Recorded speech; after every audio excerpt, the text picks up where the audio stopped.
दोस्तों आज की वीडियो बहुत ही इंपॉर्टेंट होने वाली है कैशेस को लेकर। तो माइक्रोसॉफ्ट विंडोज में एप्लीकेशन कैशे या विंडोज की कैशेस को किस तरह हम रिमूव कर सकते हैं बहुत ही आसानी के साथ। तो चले वीडियो को शुरू करते हैं।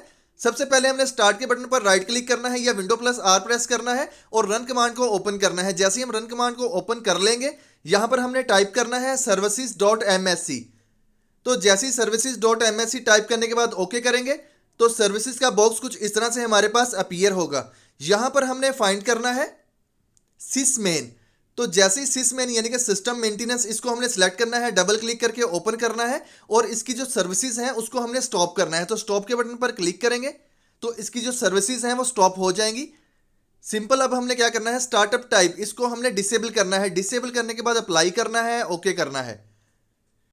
तो जैसे ही हम ये सेटिंग कर लेंगे इसके बाद हमने प्रेस करना है सी। तो जैसे ही हम सी प्रेस करेंगे तो कनेक्टेड डिवाइसेस प्लेटफॉर्म सर्विस इसके ऊपर डबल क्लिक करेंगे और यहां पर भी इसको स्टॉप करेंगे, यानी कि इसकी जो सर्विसेज हैं उसको स्टॉप कर देंगे।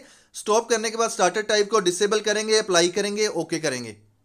तो जैसे ही ये प्रोसेस कर लेंगे इसके बाद हमने फिर जो थर्ड नंबर पर हमारे पास सेटिंग है उसको भी हमने फाइंड करना है, यानी कि Windows found cache. Windows found cache को हमने किस तरह सेलेक्ट करना है, डब्ल्यू का बटन प्रेस करना है और प्रेस करते जाना है। तो जैसे ही हम इसको प्रेस करते जाएंगे तो विंडोज फाउंड कैशे हमारे पास सामने अपीयर हो जाएगा। तो जस्ट हमने इसको सिलेक्ट करना है। तो यहाँ पर हम देख सकते हैं विंडोज फाउंड कैशे को हमने फाउंड किस तरह करना है, जस्ट आपने डब्ल्यू प्रेस करते जाना है और यहाँ पर हम देख सकते हैं विंडोज फाउंड कैशे सर्विस इसको हमने स्टॉप करना है। सिंपल मेथड है, इसको स्टॉप करेंगे यानी कि इसकी सर्विसेज को स्टॉप कर देंगे और ऑटोमेटिक को डिसेबल कर देंगे।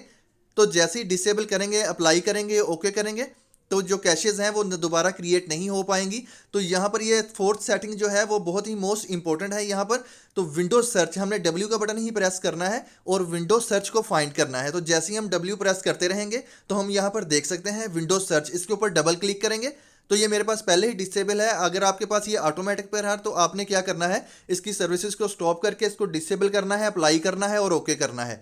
ये सिंपल सा मेथड था। इस बॉक्स को क्लोज करेंगे और सर्च में क्लिक करेंगे। जैसे ही हम सर्च में क्लिक करेंगे और यहाँ पर हमने टाइप करना है एक्सप्लोरर। तो जैसे ही हम एक्सप्लोरर टाइप कर लेंगे तो फाइल एक्सप्लोरर ऐप के ऊपर हमने क्लिक करना है, यानी कि इसको ओपन करना है। तो जैसे ही इसको ओपन करेंगे तो माई कंप्यूटर या फाइल एक्सप्लोरर हमारे पास अपीयर हो जाएगा। लेफ्ट साइड पर हमने फाइंड करना है दिस पीसी या माई कंप्यूटर, इसके ऊपर क्लिक करेंगे और सी ड्राइव के ऊपर हमने राइट क्लिक करना है।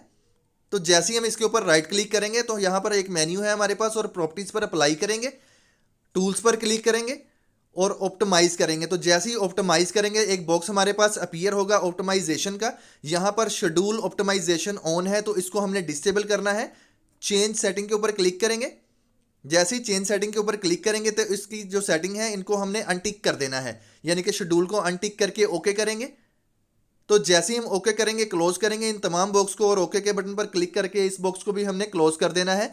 तो जैसे ही इनको क्लोज कर देंगे इसके बाद हमने विंडो प्लस आर प्रेस करना है और रन कमांड में हमने टाइप करना है sysdm.cpl और ओके के बटन पर अप्लाई करेंगे।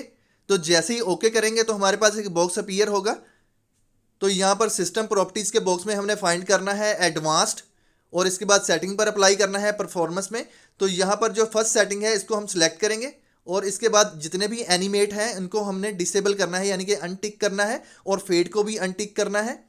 शो शेडो इसको भी हमने अनटिक करना है और अप्लाई ओके करना है। और इसके बाद हमने फिर एडवांस में आना है और यहाँ पर चेंज के बटन पर क्लिक करना है, यानी कि चेंज के टैब पर क्लिक करना है। सिंपल मेथड है। आपने क्या करना है, ऑटोमेटिक एडजस्ट के ऊपर हमने क्लिक करना है, यानी कि पेज फाइलिंग जो है उसको ऑटोमेटिक पर सेट करके ओके कर देंगे, अप्लाई करेंगे और फिर ओके कर देंगे और कीबोर्ड से विंडो प्लस आर प्रेस करेंगे तो रन कमांड हमारे पास कुछ इस तरह से अपीयर होगा। यहाँ पर हमने टाइप करना है %temp% और इंटर के बटन पर प्रेस करेंगे तो टेम्प का जो बॉक्स है कुछ इस तरह से हमारे पास अपीयर होगा।